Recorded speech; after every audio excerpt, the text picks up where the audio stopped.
Good evening, everyone. Welcome to St. John's. My name is Sari Atik. I am the rector here, and I wanted to welcome all of you, especially those of you who are maybe new to us, never been to St. John's, maybe never set foot in an Episcopal church. And I just wanted to begin by introducing you just briefly and saying that St. John's is a welcoming congregation. We are a community that believes in diversity, and we believe in having real and authentic conversations.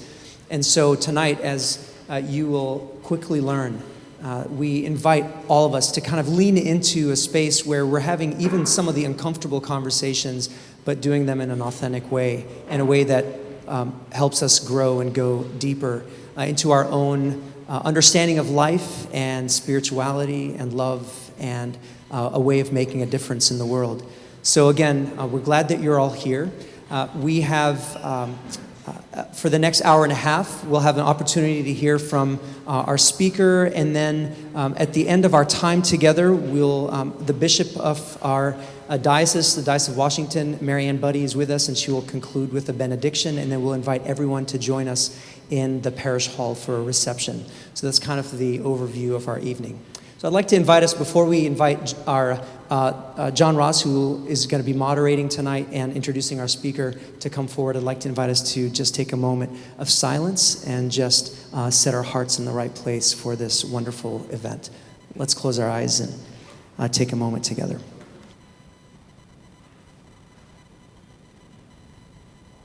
Loving God, you who are known by many names, we believe that you created all of us equal in your sight, and that you are a God who inspires us and equips us to live in ways that humanize one another and respect the dignity of our brothers and sisters in this world. We come to you tonight with our hearts open and our minds willing to learn and see things that we understand and things we don't understand. And we ask that as we put our hearts in the right place of being open to the different ways that we see the Palestinian-Israeli conflict and the different understandings that we have of human connection and interaction in the midst of the joyous times and times of grief, in the midst of times of peace and times of conflict, that you will lead us and guide us to spaces where we can come closer to living together in peace and in harmony with a foundation of justice that cannot be eroded. So we invite you to be in our midst, and we thank you for this space and this time that we have together. We ask this all in your name. Amen.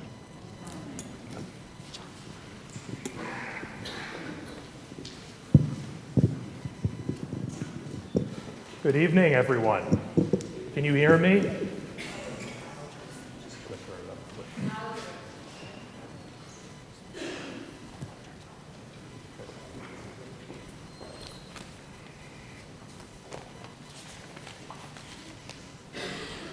I rarely get turned up. I usually get asked to tone it down. But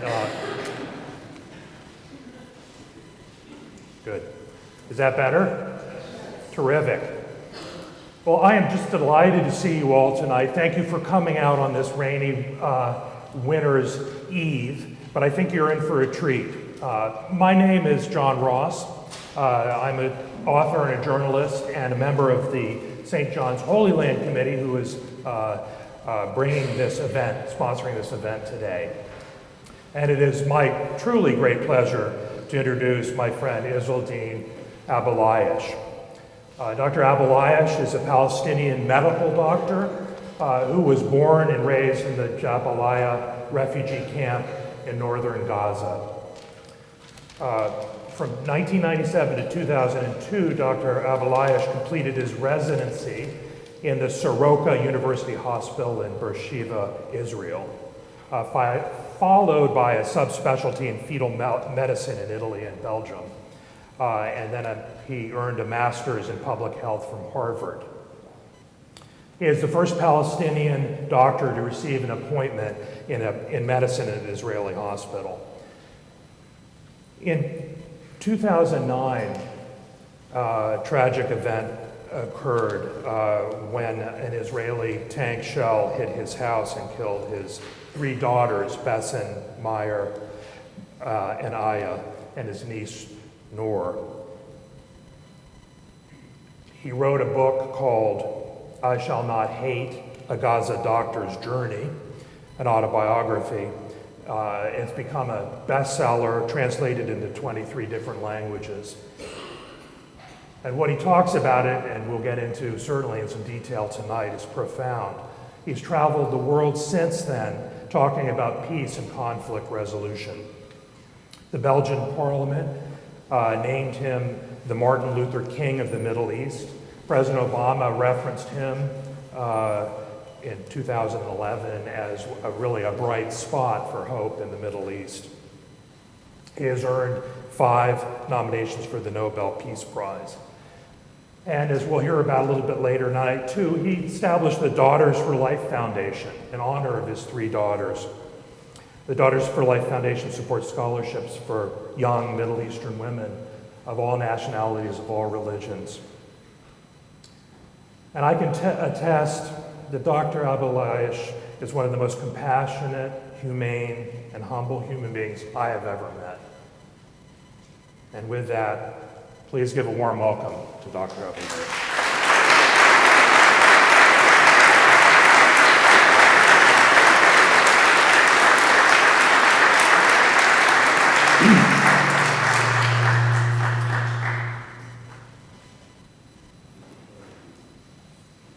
Yes. Good evening, sisters and brothers. I feel honored, thrilled and moved to come to this holy place to talk to you heart to heart, mind to mind, and soul to soul. Because in a holy place, we all need to get rid of everything called the other. And to dress one robe, the robe of humanity. Because we all were created from Adam and Eve. And we became nations and the tribes for what? To know each other. To connect with each other. Not just to know the name or face. To show passion, respect, solidarity, and understanding. This gathering is inspiring and hopeful because a group of people, they came who didn't underestimate themselves.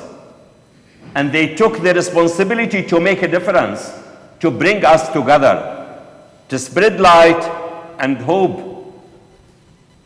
This gathering is about looking around, to ask, to learn, to connect, and then to do something, to act. Because as a medical doctor, the patient who comes to me is not in need just of words. The patient, by the end of the day, wants a prescription, a medication to be healed and cured. And we live in a world that is full of violence, of hatred, of incitement, fear, fear-mongering, poverty, injustice, diseases. And all of these diseases, which I consider whether pathological diseases or socio-economic diseases, they cross barriers. And no one is far from the risk of what is happening in our world. We all are potential victims of incitement, of fear. Are we more peaceful or less peaceful in this world? So the biggest challenge in this world is individual responsibility. Each of us is responsible. In what world do we want to live? We want to have peaceful, healthy, safe, secure world. And we are accountable and we are responsible to make it. And when we speak about violence and conflict happens when we violate someone's dignity and honor and self-esteem. All of what is happening in this world, it's man-made. And that's the hope. It's man-made. Because I fully believe God wants every good thing for humanity. God is there to help us and to support and to love us. The more we approach God, God is approaching us. But it's human beings who are doing bad things in this world. And what makes the evil to flourish is good people to do nothing. So we need to act, we need to take it to the heart. The majority of the people who are good people, they are doing nothing. And those minority who are threatening our world, we must not allow them. As I said, not to think I am far from rest, because we all, by the end, we live and ride one boat. And we have to reach the shore peacefully. And we are not doing a favor for someone who is far and exposed to risk. Because in medicine, when I react to any epidemic disease, infectious disease in any country, because I don't want this epidemic to reach me. So we need to proact, not just to react. And my life as a Palestinian, and now Palestinian Canadian, and when I say Canadian, that I am proud of. Nothing changed in me. I am the same Palestinian who was born, raised, and lived and proud of in Jabalia refugee camp. What it changed is to have this document, the travel document, the same education, the same goodwill, the same potential, the same message. But the world now recognize my humanity. But I am a human before. I am the same person before. To recognize my humanity and my freedom and to respect me. And this makes me angry. In a positive way, I don't accept it. Why? They should recognize my humanity from the first day I was born.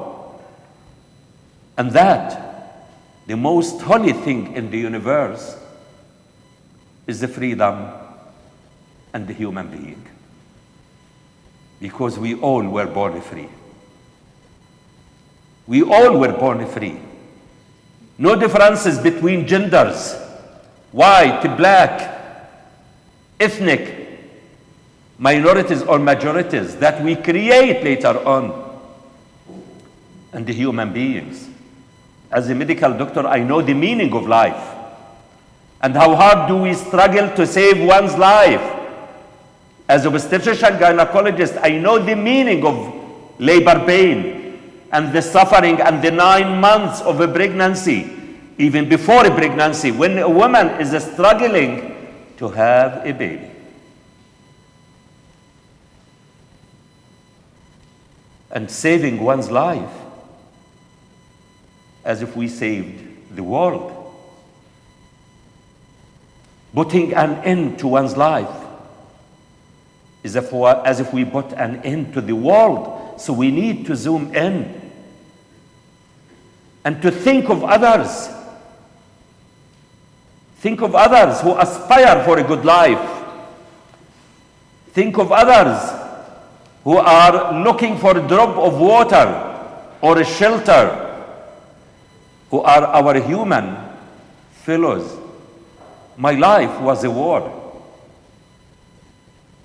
From my early childhood till now.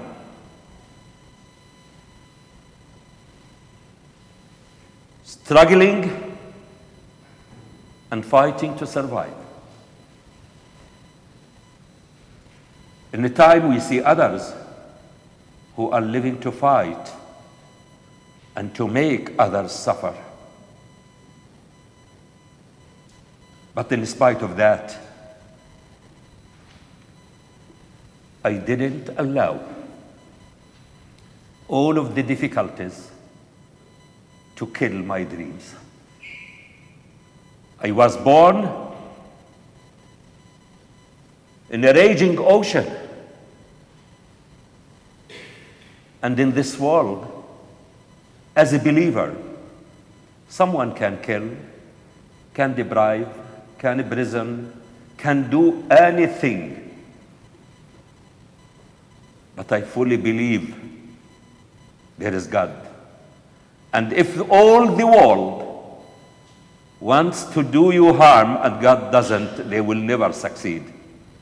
So we need first to reconcile with God. And then to reconcile with ourselves. That's the axis we want in order to achieve reconciliation between us. How can we start the process of reconciliation between us and I am not in reconciliation even with myself?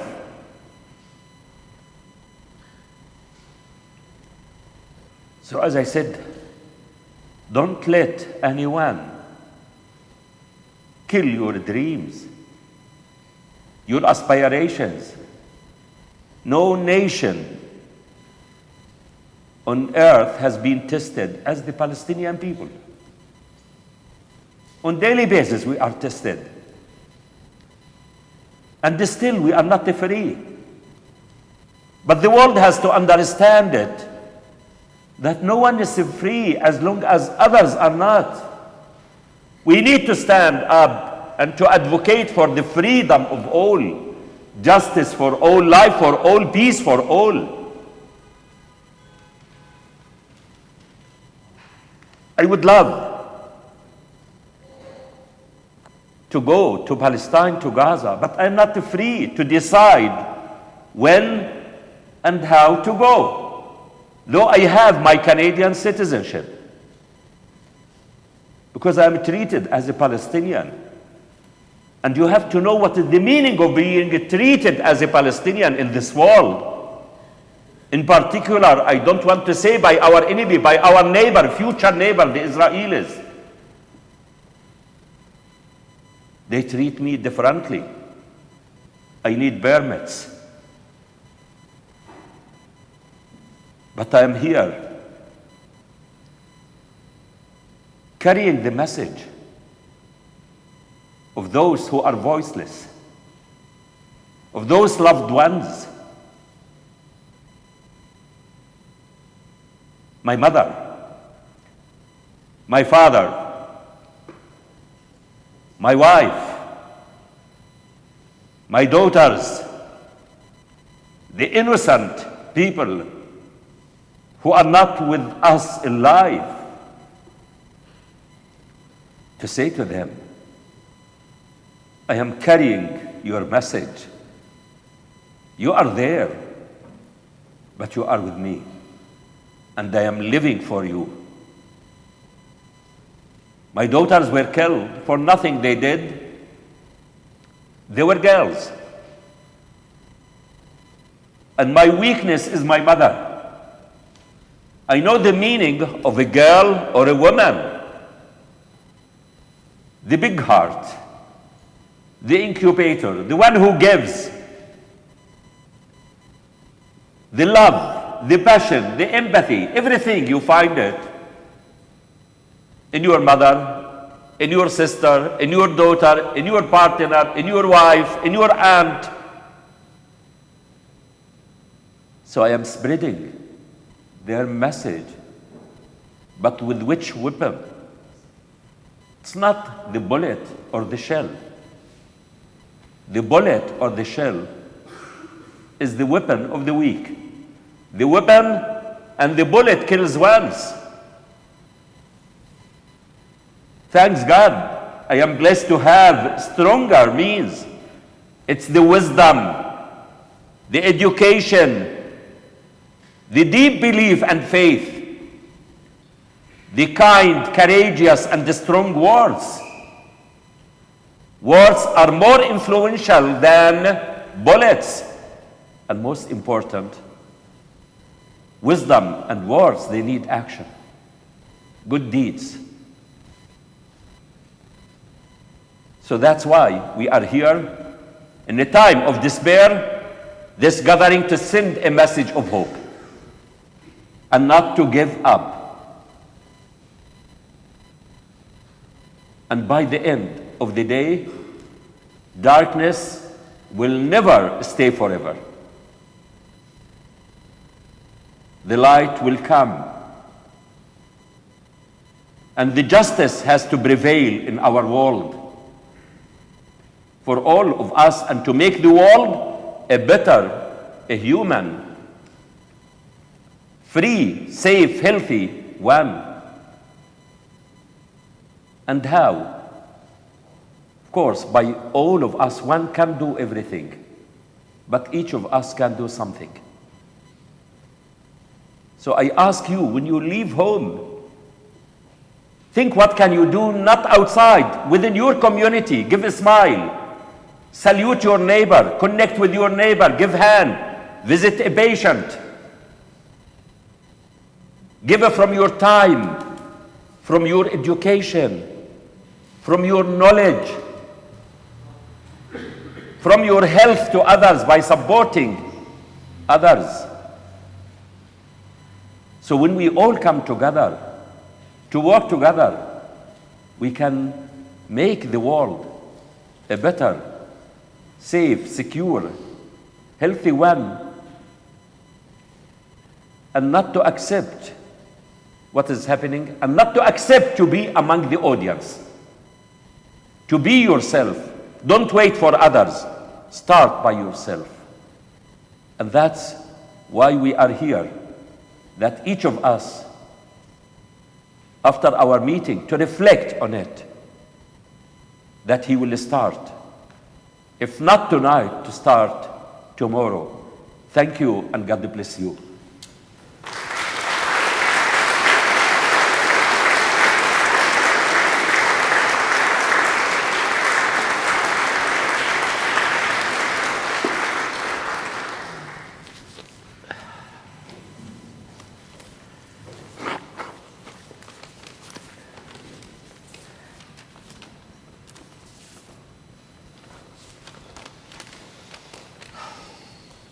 You a second.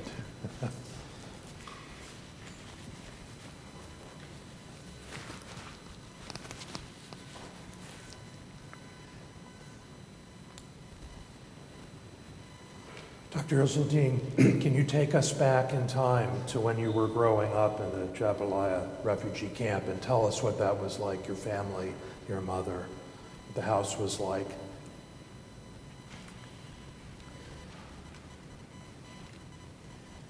The life in Jabalia refugee camp, because we need to ask what is the meaning of being a refugee. A refugee is someone who has one day a country, a home, a land, and overnight to become a refugee. Kicked out, not by choice, but to be forced.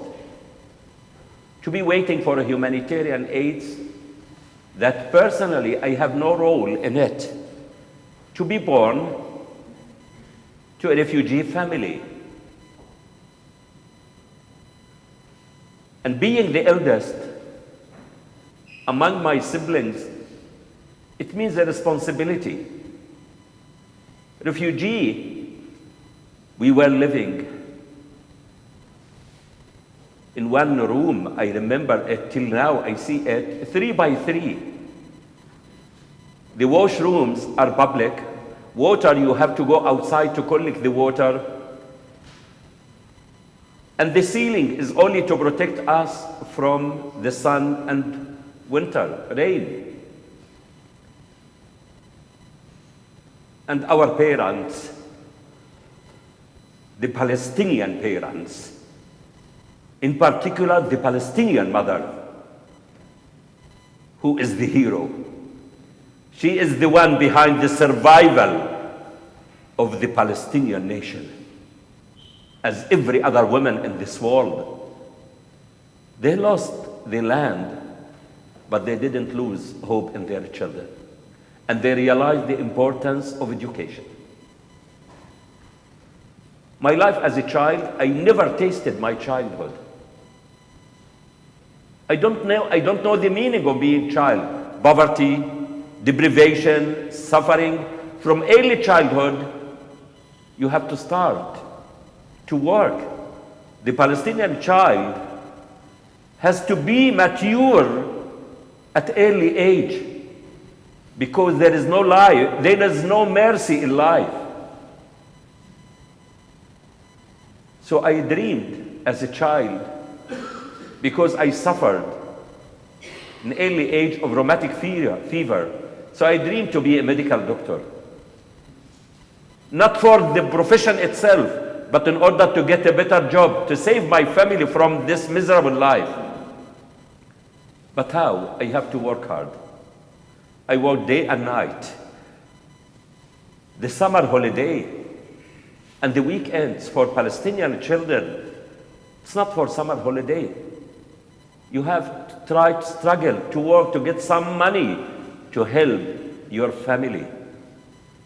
And thanks to my mother, you have to succeed. You have to succeed from nothing. And I remember it till now. In the schools, if I didn't get the full mark, I have to be punished. Because they care about us. And I know the meaning of suffering. That's why when I travel everywhere, I feel it. It takes me back to my childhood. When I see a child suffering, what can I do? So I dreamed, I worked hard, I got my high school. And I applied to the university, in Cairo and Egypt to get a scholarship. My parents can't afford to educate me in any of the universities. So I said, I want to study medicine, engineering, anything. Just take me to the university. And I have to wait 1 year till we get the response.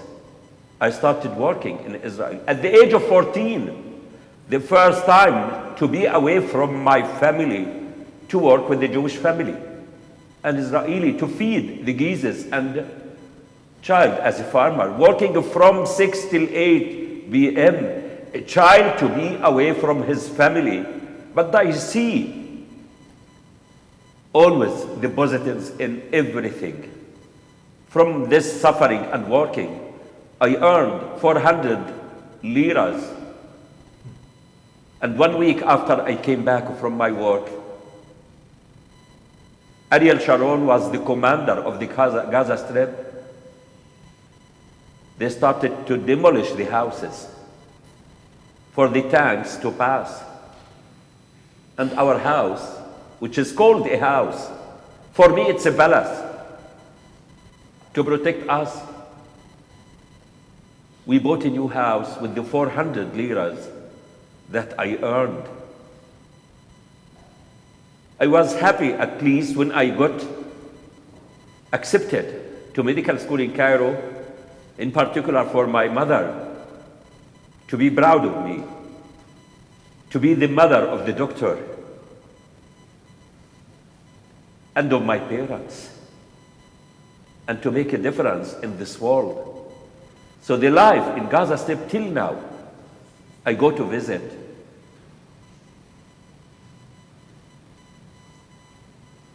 And now I would love to be there. And the first thing when I go, I visit the graves of my daughters. to inform and to tell them, I didn't forget you. I am living for you. To tell them about you here, about this meeting, about this message, that your holy souls and noble blood wasn't waste. It made a difference in others' lives. Life in Gaza Strip till now, it's lifeless, hopeless, jobless, helpless. And what is more painful is the world is watching what is happening. As a medical doctor, I learned when I see a patient or a woman in pain or bleeding, I rush to stop the bleeding. Where are we from the human suffering in our world? Thank you. Tell us, when you were working very unusually as a Palestinian doctor in an Israeli hospital, at one point you were almost attacked by the husband of a Jewish patient. What was it like? Tell us about that experience and what it was like working to combat some of those stereotypes right in Israel. It's important when I started working as a medical doctor, because the Israelis, they used to see Palestinians from the Gaza Strip and West Bank as workers, serving them. It's time to see Palestinians as a human. And that Palestinian people, they have the potential, they have the intellectual abilities to make a difference in this world. And they are educated. To see them, not the stereotyped or misinformation spreading about Palestinians. And also, I believed in what do I do when I practiced it, because what do we mean by medicine and health? Medicine and health is practiced based on moral, ethical, human values. Medicine and health for me, it's a human equalizer, stabilizer, socializer, and harmonizer. Go to any hospital here in Washington, in any city in the States, you will find different kinds of patients, different ethnic backgrounds, different colors, different names, and they are treated equally based on the diagnosis. So if we treat patients equally inside the hospitals, why we don't treat each other equally outside the hospital? Concerning this couple, which is an exceptional, and this is what I learned, not to generalize. If there is one that didn't like me or was not happy with me, but there are 99 more who were proud of me, I considered it my home and gave with my full heart. And my colleagues, my friends that I missed now. The happiest moment for me was when I handed the baby to his mother. The cry of the newborn baby is a cry of hope, a new life. This cry and the screaming, it's a sign of life. No one can differentiate between the cry of a newborn Muslim, Jewish, Christians, Druze, American, Canadian, Palestinian. So if we are born from that moment and we don't differentiate, so why do we start to differentiate later on? They are born free, screaming, crying, and spreading hope and love and joy. I did it because I believed in it and will continue to advocate that health is an engine for the journey to human peace.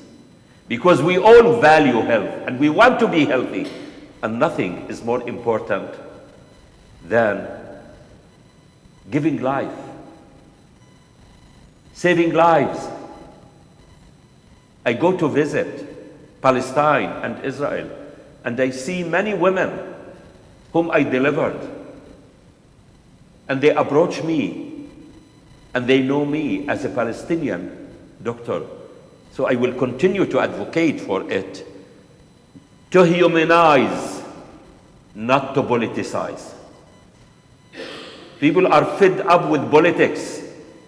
So it's time to humanize in this world, to be inclusive, not exclusive, to bring together, to unite, not to divide, to spread empathy, love, passion, not to send messages of fear and incitement.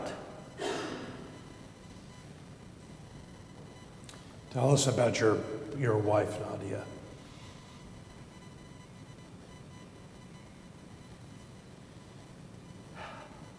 My wife, Nadia, she was our neighbor. And when I graduated and planned to build a family, it was a happy day for me, for my family and her family. I got married, I went to work in Saudi Arabia. My first two daughters, Bisan and Aya, were born in Saudi Arabia. She said to me, we have to go back home during the first Intifada. What are we doing here? So I went back also because I want to be close to my mother, because my father passed away 8 months after I got my MD. At least he enjoyed and lived to see me as a doctor for a few months. So I went back home and started working in Israel. She was the main pillar and the backbone for my life, Nadia, to support me, to sacrifice, to say, do it, work, help others. I was blessed to have 6 lovely, beautiful daughters. If I have 100 of these daughters, and always I thank God for what He gave me and what He took from me. And 2 sons. But life is full of surprises. Ups and downs. In a certain moment with the situation in Gaza, I said, what can I do? I want to be with my family. Because I used to work to go Sunday morning and to come back Thursday. And this is what I learned. And I recommend you, don't say tomorrow for anything. If you can do it today, do it today. Tomorrow we are not sure what will happen tomorrow. With the people you love, spend as much as you can of your time with them. Kiss them, hug them, talk to them. These moments will never come back. Because the future is not in our hand. And we don't know the future. We have control over the present. I said, I have to find a place where I can be with my wife and my daughters. So I went to explore 3 places where I got offers to be the representative of WHO in Kenya, Uganda, or to work with the European Union. I left 16th of August 2008, and I was talking to them all of the time. 1st of September, just 2 weeks later, I was in Belgium. I received an email from my daughter, Shada, telling me that my mother is sick and they want to transfer her to an Israeli hospital. I spoke with her a few days before. She was diagnosed with acute leukemia. So then I have to come back from Belgium to be close to her. And that's the journey of the death. From Belgium to Tel Aviv, it's 4 hours of flight. But being a Palestinian, you have to suffer more than 2 days. And to get permits, I arrived to the Jordan Bridge to be there at midnight in order to be close to her. But because of security reasons all of the time, this anger that we hang our failures and the justification of our actions and intimidation of others for security reasons, I have to suffer. I arrived, I was close to her. She was always so generous, supporting me, to ask me to give back to others, to support others, to help others. Even in her sickness, she was supporting other Palestinian patients. I was close to her, but God's will was there. She passed away 16th of September 2009, 4:45 p.m. It was Ramadan, and I was fasting. Just 30 minutes before breaking the fasting, what can I do now? I am in Tel Aviv, my children, my family in Gaza. I kept it because I wanted my children to break the fasting, not to tell them before they break their fasting. So after that, I waited about an hour. I called, and my daughter Aya, God bless her soul, answered the phone. I said to her, I asked God to compensate us.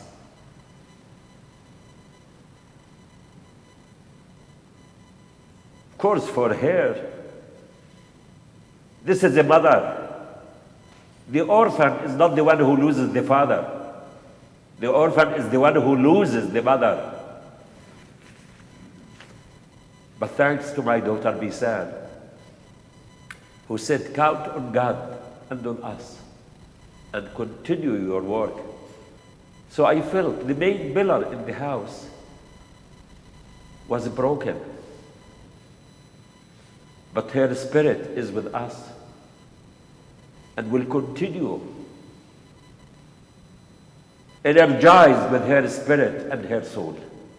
And to keep her alive, Nadia, my mother, my father, and all of our loved ones, Bisan, Mayar, Aya, and my niece Noor, they are only far away from us. They are traveling. I see them, I talk to them. They live with me. And I talk to them. And I'm spreading their message and determined to keep them alive.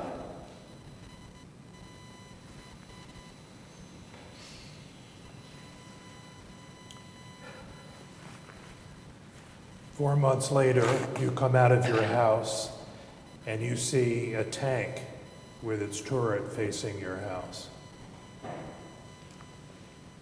During the war, what is called war, because what is the meaning of war? War is not the soldier who is going to kill or to be killed. War is not what do we see on the screen. It's easy to see the war with the glasses. War is about our children, our parents, the old, the young, the children, the mothers. Even these days, war, it goes to cities. The pattern of war changed. Who pays the price of any war? Women and the children. So a tank approached during that time when we were under firing from all sides, from the sea, from the ground, from air. But at least I was happy to be with my children, because war started on Saturday and I come back from Tel Aviv on Thursday. So I spent my time with my children. The first week, what is called a ground operation, it was air strikes, then they started the ground operation. So we stayed at home, shelling, bombing. It looks like earthquake. On that day, I am at home with my children. A tank approached my house, directing the cannon to my house. Imagine a building, me and my brothers, all of them are children, innocent people, and there is nothing around. What do they want? And that comes to the moral courage. I called my friend, the Israeli journalist, and he connected me directly with the radio. And it was broadcasted live, and in touch with the commanders in the field. What are you doing there? You are in front of the house of Dr. Abuelaish, who worked for us. So they were able to move the tank. I was happy at that moment. Now they know my house, and we will be safe with my children and my nephews, nieces, and the brothers. But the destiny and the human craziness, 2 days later, 16th of January 2009, 4:45 p.m., a tank to shell my house. I didn't believe it at the beginning because it was everywhere around, but now it's my house. When I saw the smoke, the dust, I realized it's my house, and I don't want anyone to see what did I see. My daughters were in their room, and seconds after I left my daughter's room, I went there. I want to see them, to recognize, where is Bisan? Where is Mayar? Where is Aya? Where is Noor? Where is Shada? I can't recognize them. Drowning in their blood. Mayar, the beautiful, lovely, who was #1 in math, was decapitated. Bisan, who was 20, who was supposed to get her BA, few months later, all of them, they never succeeded, less than 97% in their schools. The teachers were fighting to have them in their classes. I sent them to peace camps. And my daughter Bisan came to say to me, I found out how similar are we. Our children, they found out how similar are we. And we as adults, we create the divide and the differences. But the message of support came from my son. And during that time, I lost faith in humanity, because the world was watching what is happening. So I lost faith in humanity, and I directed my face to the one that I will never lose faith in, to the one who is living, who is watching all of the time, who is hearing. I directed my face to God. So during that time, the only words I said, and you can watch it on YouTube, oh God, oh Lord, to give me the strength and the support, and I started to reflect on what happened and what can I do to manage my daughter, my niece, my brother who were wounded. And I looked at my son, what will future is waiting for him? Is he going to be blamed or to be stigmatized as violent if he lost his mind after the loss of his sisters and niece, he looked at me while I was screaming and crying to say to me, "Why are you crying? Why are you screaming?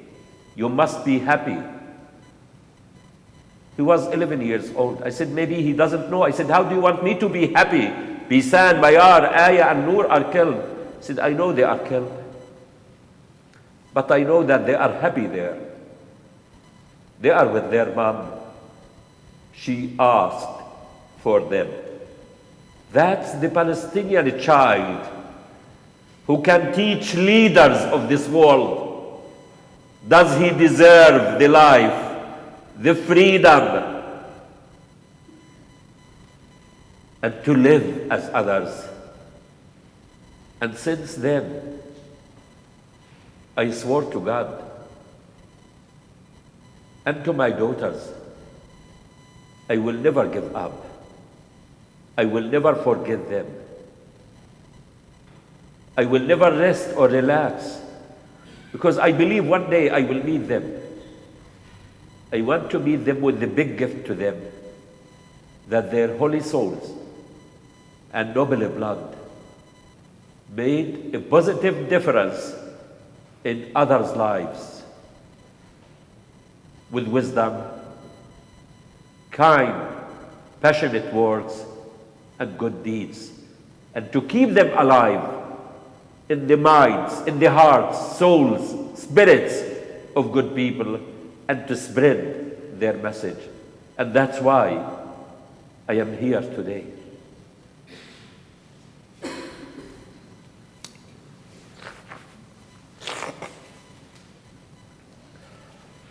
You've written very eloquently about the fact that anger and hate are two different things. Can you talk about that for a minute? After this tragedy and writing my book, I Shall Not Hate, because the people were expecting me to be drowning in hatred and revenge. Hatred and revenge will never bring any positive thing to my daughters and will never bring them back. And this is one of the most important things I learned. I don't believe in impossible things in life. Everything in life I wanted and the plan to achieve, I succeeded to achieve it. The only impossible thing I believe in is to return my daughters back to life.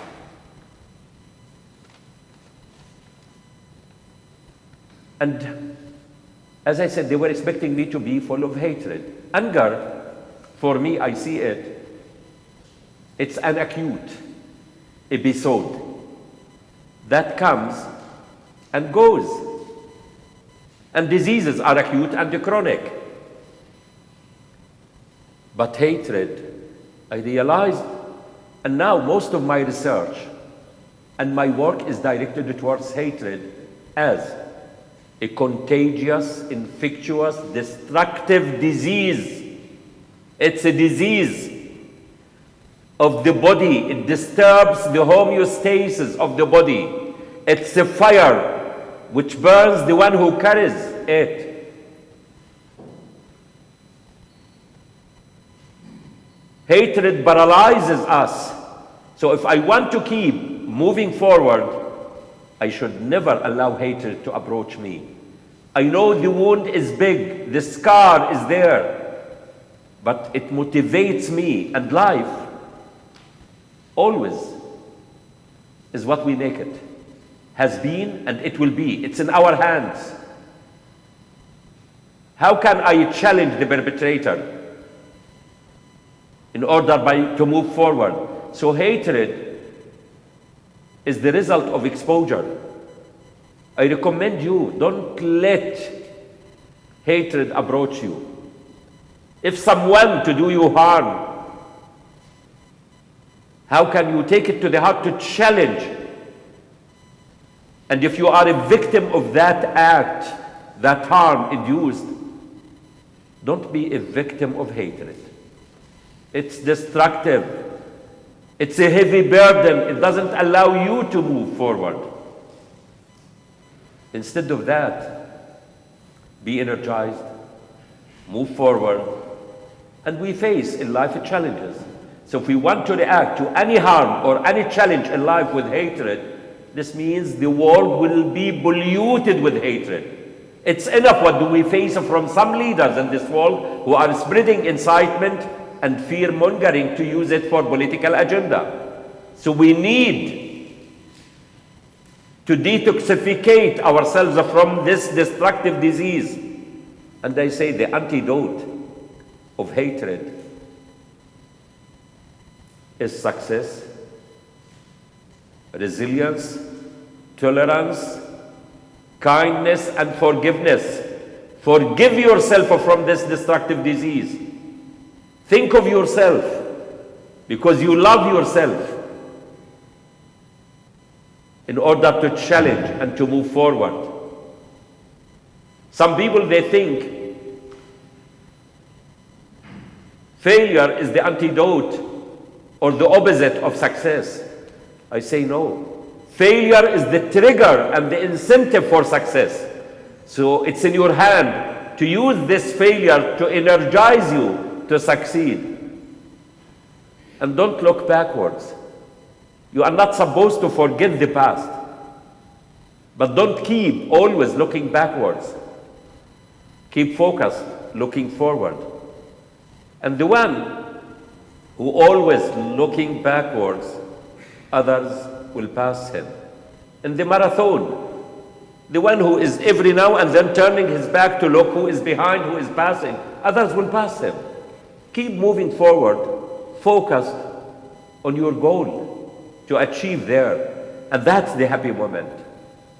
And we always look backwards because of fear and anger.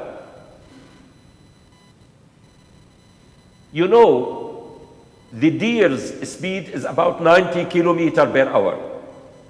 The lion's speed is 60 kilometers per hour. When the lion is running after the deer, by the end of the game, the lion to catch the deer. Do you know why? Because of fear. Every now and then, the deer turns back. And to look, with every turn, the speed slows down. The opposite, we want to keep moving faster, stronger, determined, and let us wait and see who will smile longer and to enjoy the impact of his efforts. And someone, as I said it today in our meeting, someone may have the clock, but you have the time. And the time is in your hand to use it in the most efficient and effective mean to achieve your goals. I want to take a little time before I want to get to some questions, but I did want to, just been so moved by your belief that women, young women and women hold the key to peace in the Middle East, not just in the Middle East, but everywhere. And tell us a little bit on how that spun right into founding your charitable foundation, Daughters for Life, and what that's about. After the tragedy, a close friend of mine, an Israeli doctor, said to me, Izzeldin, the world will forget. I responded to him, if the world forgets, I will never forget. So I thought, what can I do?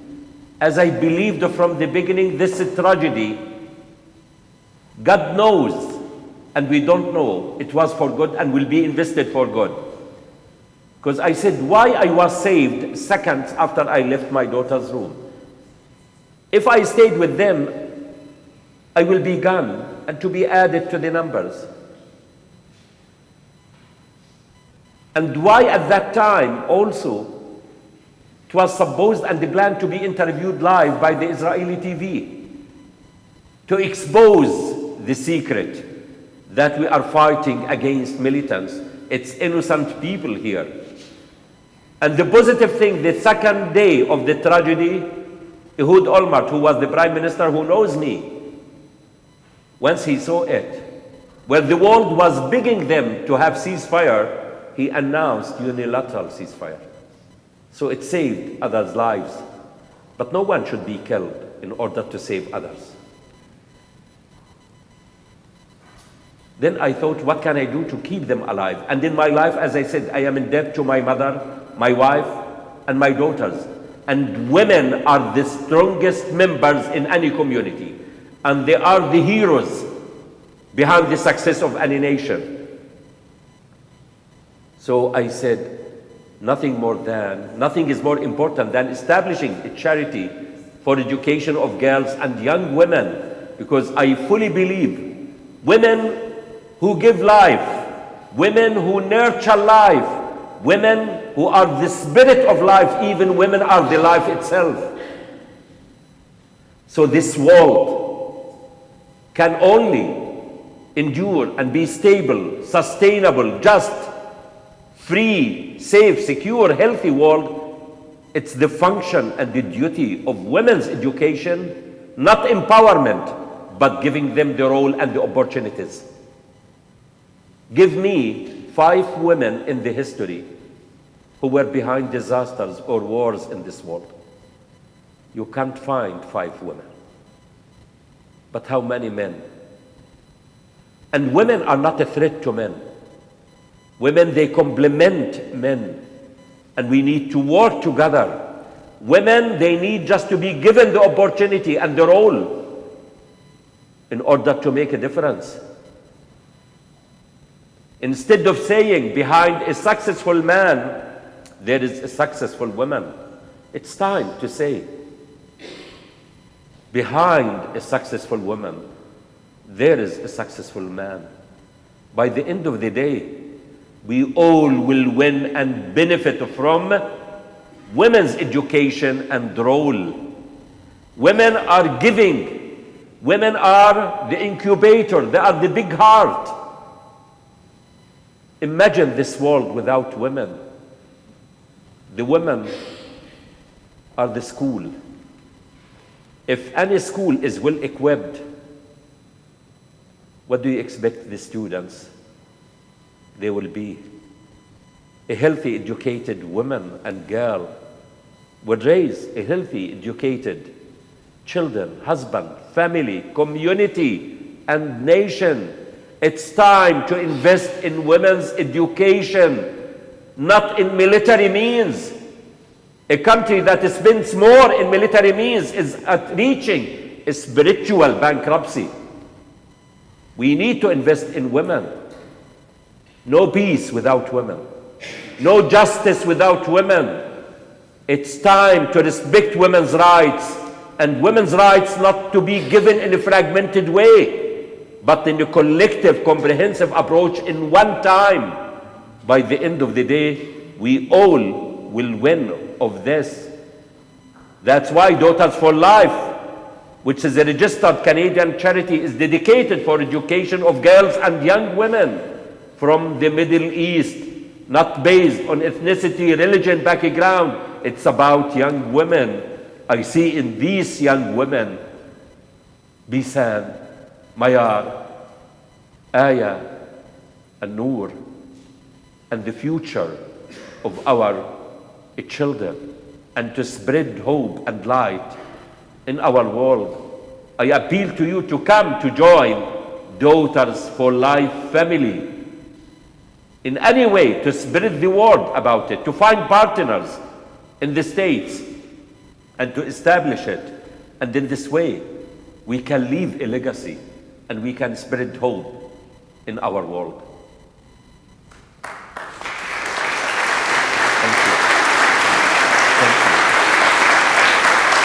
Thank you. Do you want to read the poem? Yes. I want to end with the poem which was written by an Israeli woman who knew my daughters, and she wrote it in memory of Bisan. Where love resides, in memory of Bisan. I long to touch you, Bisan, one more time, to hug you, to tell you how sorry I am that your mom died. But now you too are gone. Your smiling face, your gentle way, your softness, your non-judgmental words, your pain for your people, your way of life, your dreams, aspirations, and your hope for peace. Just days before the war, I spoke with your dad. He gave me your phone number. It's still in my car. Every day I glance at the number, seeing your name, Bisan. I wish I had spoken with you more, but I didn't have the guts. I spoke with you 3 days before you died. I told you that I am praying for your safety. My prayers were not heard through the shelling, the bombing, the Qassams, the smoke. I feel I have been betrayed by God, by my country, by the cruelty of humanity, by the warmongers, by those who think violence is the solution. And with all of this, I have been given a gift to have spent 6 weeks with Shada Izzeldin. Shada is my daughter who was severely wounded. I heard no words of revenge, nor hatred. I heard no anger. I heard the deep belief that peace is possible even with this enormous loss. I have been strengthened from their strength. I am more determined from their determination. I am more at peace from their peacefulness. Bisan, forgive me for not being able to save you from my own people. Forgive me for giving you hope that peace is possible. You will always be my symbol of hope, peace, and mostly gentleness. Your dad shared the dream with me. Days after you died, he came into a room full of men, and there you were sitting amongst them. He asked you, "Why are you sitting here, Bisan? You know it is not acceptable in our society." You answered, "All is fine now, Dad. I am happy and well. I can be here now among the men where I am needed. May no other woman need to die in order to be able to influence the men as you have, Bisan. May we women be heard and heeded. And may the men in this world get the chance to know from deep within their hearts that this is where the answer lies, in their hearts, where love resides." Thank you.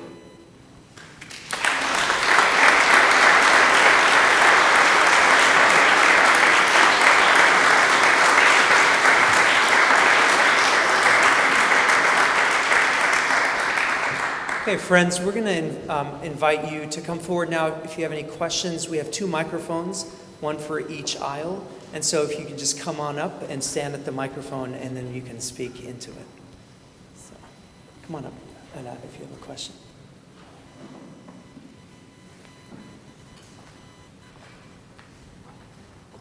You know, it's very hard to ask questions after this presentation. First, my name is Ala and I'm from Gaza, and I am very delighted to be here in this lovely, story. It's the story of us and the story of Gaza that we hope that more people will know about. Actually, this has reminded me of my story, the people we left back home, my cousins I lost, my mom, and it could have been me and my kids. So my question is, we have lovely people here today. It's a great crowd, and I'm hoping to know, what are you expecting from those people who heard the story? What should they do? It's good that they came, and thank you for coming to hear and to listen, because everything starts small, then becomes big. So we need to know each other and to listen and to talk. I encourage you to spread the word, and even not to hear from me, go to visit and see by your eyes, with your eyes, what is going on there. Don't take anything for granted from me or from the media. I encourage you to go there to see, and then you judge by your eyes. This is important. Once you have the evidence, because in medicine, we practice medicine with evidence-based practice. So we need the evidence. And the stories are not just to hear these stories. Stories, it means data, information. We use it in our life, and we learn from it to practice them and to spread them in our world. So you can spread this message and to speak out.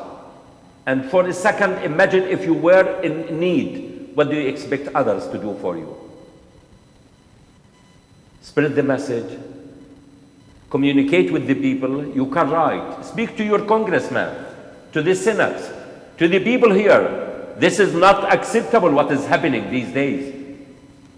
In particular, with the administration in the States, the American administration has influence, and they can play active role in putting an end.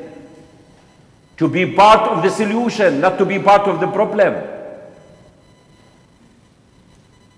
So you can share. Join organizations like these organizations that you are joining, the Holy Land organizations, the supportive organizations in the States, in your community.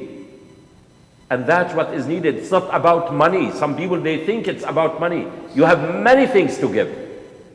From your knowledge, from your time, from sharing, from communicating, to make your community strong. Once you are strong, you can help others. And of course, visiting the Holy Land, it makes a huge difference in the perception of what is happening. When they come to say to you what is going on there, you will respond, I saw it, I lived it. I know the meaning of intimidation of checkpoints and the suffering of the Palestinians, and this is not acceptable. And when you speak out about it, you are not advocating for Palestinians only. You are helping the Israelis to prevent them from doing this bad thing. You are saving the Israelis from their self-destructive act. What are they doing is not helpful to them.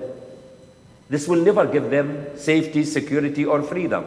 Because I fully believe the Israeli safety, security, freedom, future is linked and dependent on the Palestinian safety, security, freedom, future, and dependence.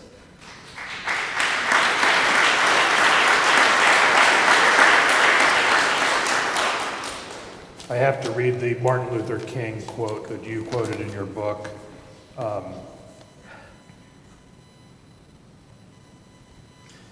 Our lives begin, Martin Luther King Jr., our lives begin to end the day we become silent about things that matter.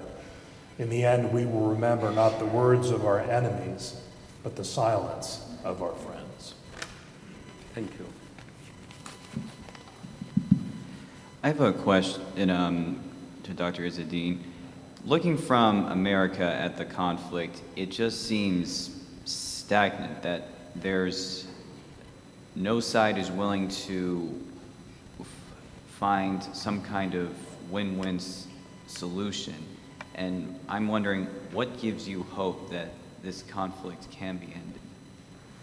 Thank you for this question coming from you as a future leader.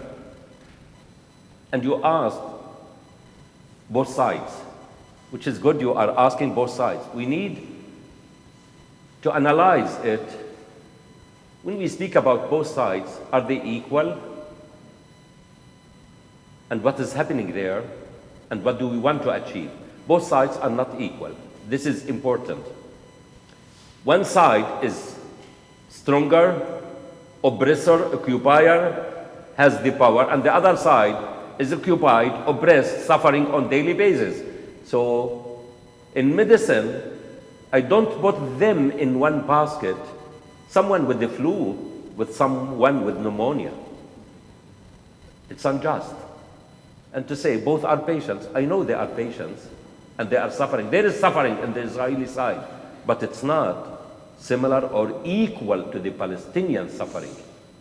So it's unjust to put them as one. We need to put them equal. We want them to live equal. And we want to equalize between them. This imbalance, we want to make it balanced. And that's important. So we need, in order to live for peace, peace is not going to be by force. And military means and violence will never put an end. Military means proved its failure, and they will never bring peace. Peace is by choice. And peace must be just and good for all. That's what is needed.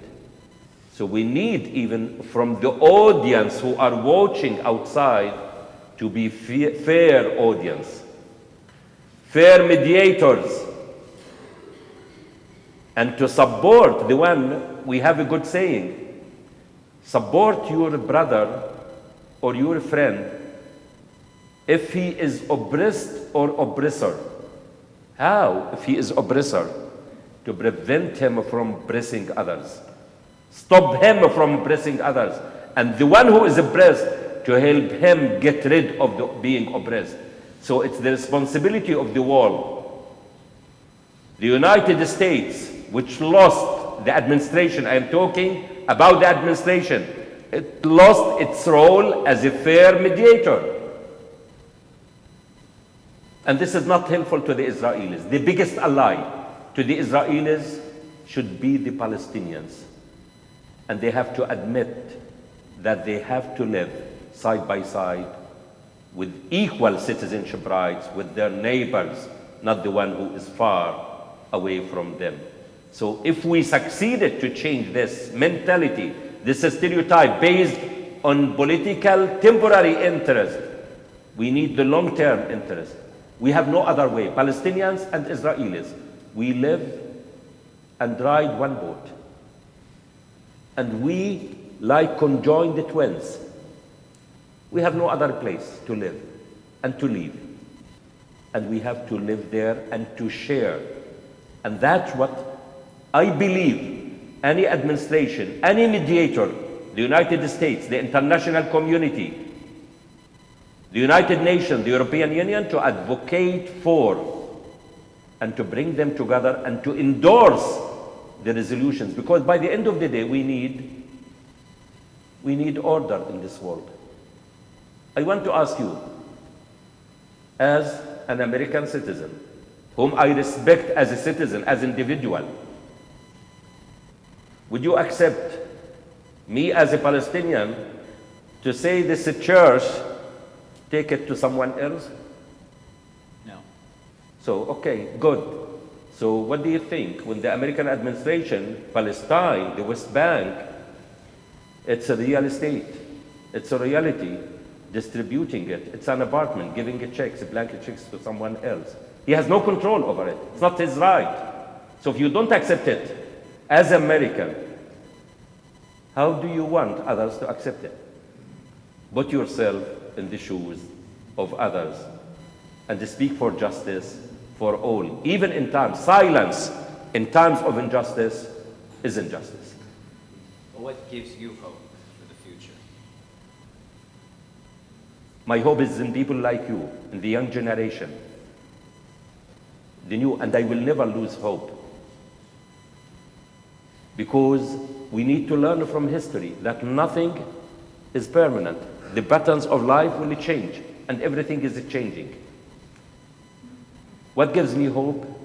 My children, the people we meet with, and also my faith. I am a person of faith. God will never change what is in people till they change what is in their minds, hearts, and souls. So we need to work with people and to understand by the end of the day, what do we want in this world? And what legacy do we want to leave? And the priority, honestly, is not the past.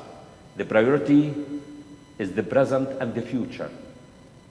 But who is the present and the future? The children and the future generation. So I have this hope from little things. Little things, they make a difference, and not to underestimate it, but it needs actions. And the story, when a heavy tide, those people who underestimate their actions, say don't underestimate it. Even just giving a smile to a child, a touch, an old man crossing the street, if you give him hand or her hand, when a heavy tide threw hundreds of starfish, a young girl started to throw them one by one into water. A man came and looked at the girl and said, "What are you doing?" She said, "I am saving lives." And he was surprised. But there are hundreds. It's not going to make a difference. But she was confident. And she taught him a lesson. How? With evidence and with example. When she threw another starfish in water and said, it made a difference to that one. So each of us, the hope, where will be your starfish? What will be your next starfish to do it? That we all, when we come together, like this gathering is hopeful. Started when I met John. So when a group of committed women and men, they come together, they can make it happen. Thank you. Kirk. Thank you. Dr. Izzeldin, you've referred to the system of oppression that results in the injustice that we should face and resist and challenge and confront. That's the military occupation.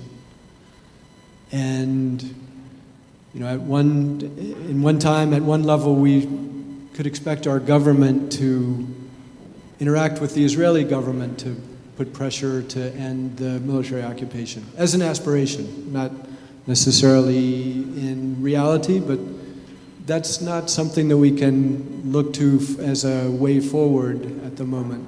So I think that there's more hope in grassroots kind of movements. And specifically, there's a movement called BDS, Boycott, Divestment, and Sanctions,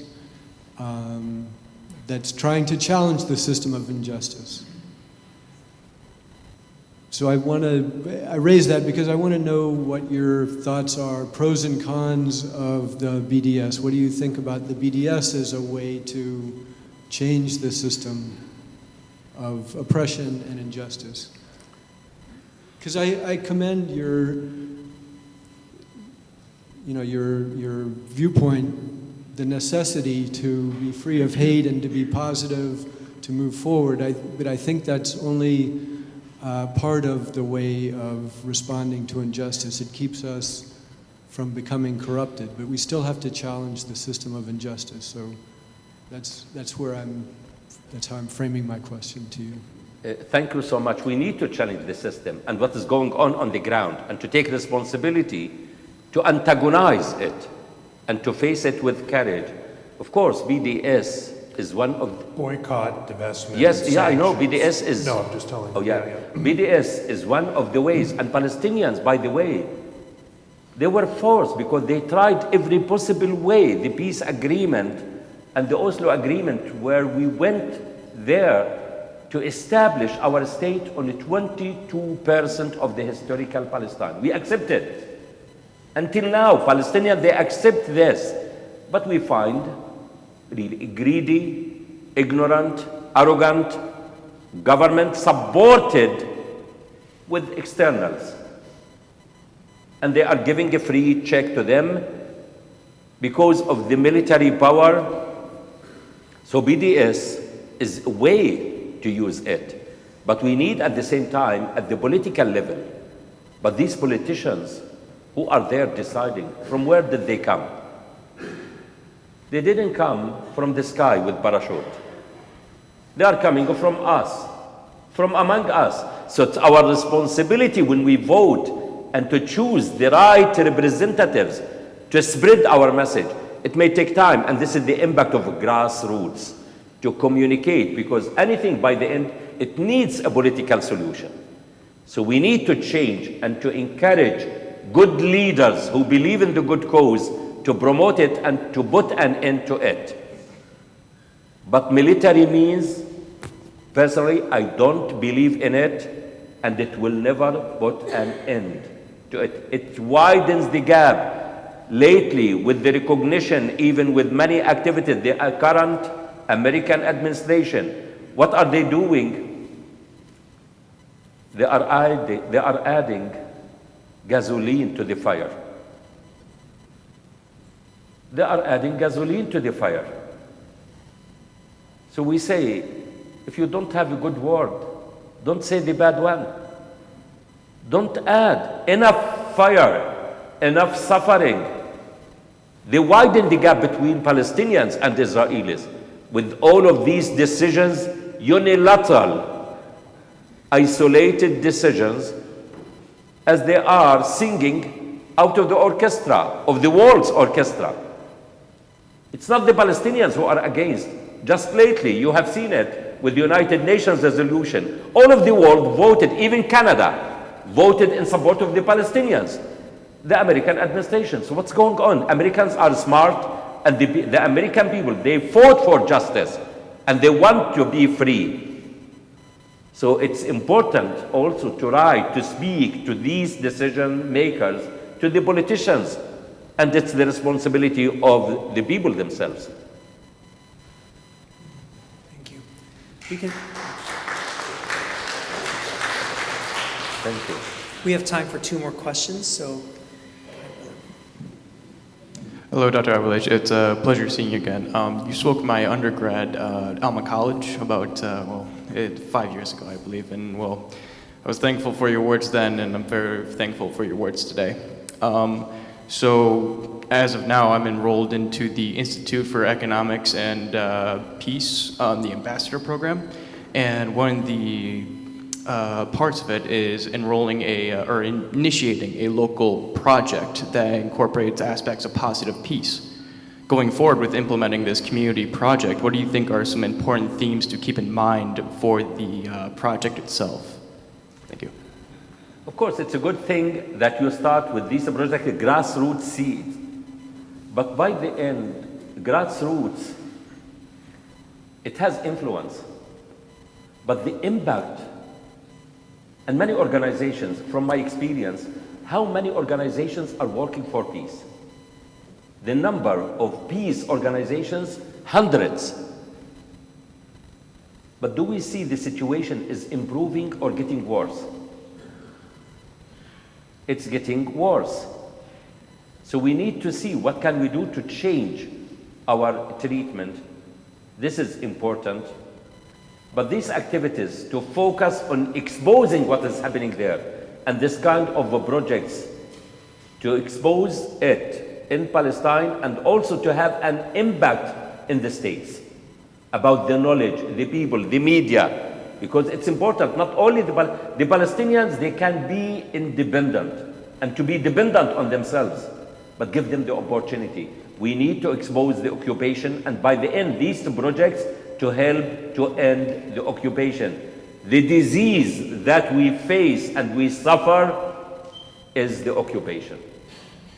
Hope these projects to be tailored and to be designed to improve the standard of life, to keep them steadfast, determined, not to collapse, and to enable them to get rid of the occupation at the same time.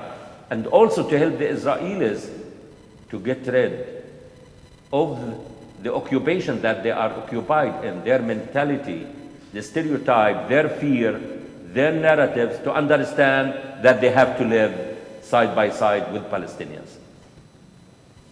Thank you. Okay, last question for tonight, Tom. Doctor, could you give us a brief overview of what the foundation has accomplished to date? The foundation was established in 2011 as a registered Canadian charity, 13th of November. Just last week, we launched Daughters for Life, the International Daughters for Life in Europe at the Belgian Parliament. will establish it soon in UK and hope to establish it in the States. So since we have it, we supported 400 scholars from Palestine, or from Israel, from Jordan, or from Syria and Lebanon who are studying back home. And by now we have about 55 young women, some of them graduated and others who are continuing their education in Canada, in the States and UK. And my dream is one day to have Daughters for Life International College in the Middle East to spread light and to give hope.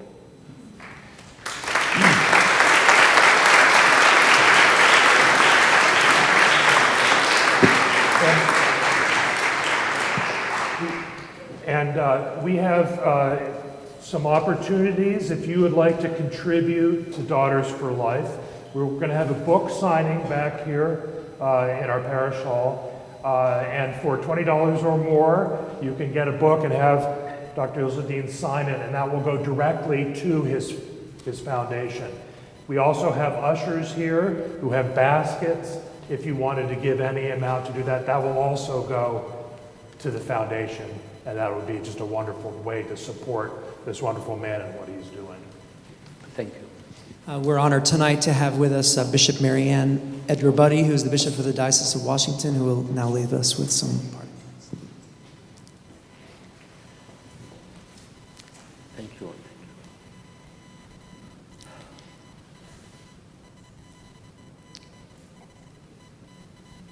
May God give us all the grace to be people of peace and to venture where there is no peace with a gift of hope.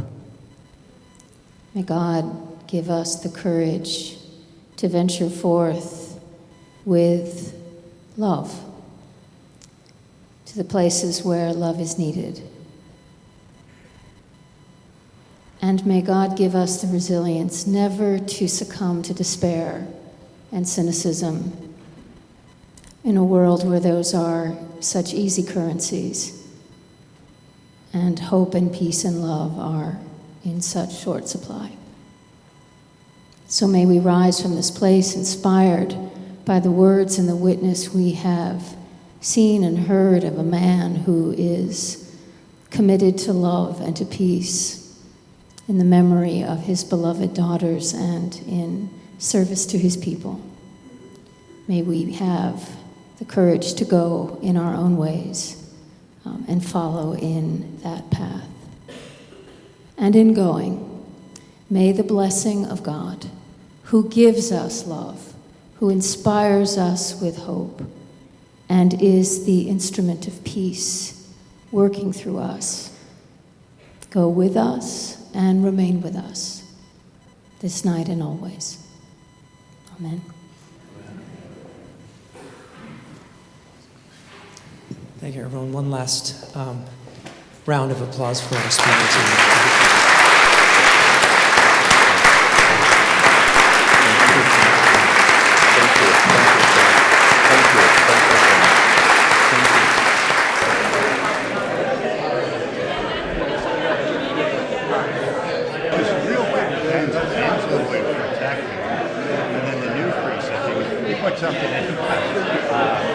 Thank you so much for coming today. It was really nice to meet you. Same here. Thank you.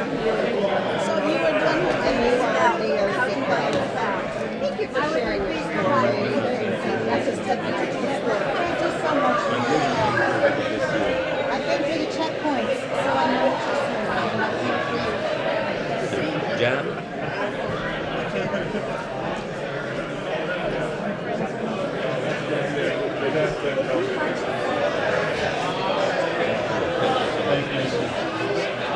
This is my son, Forrest. Yes.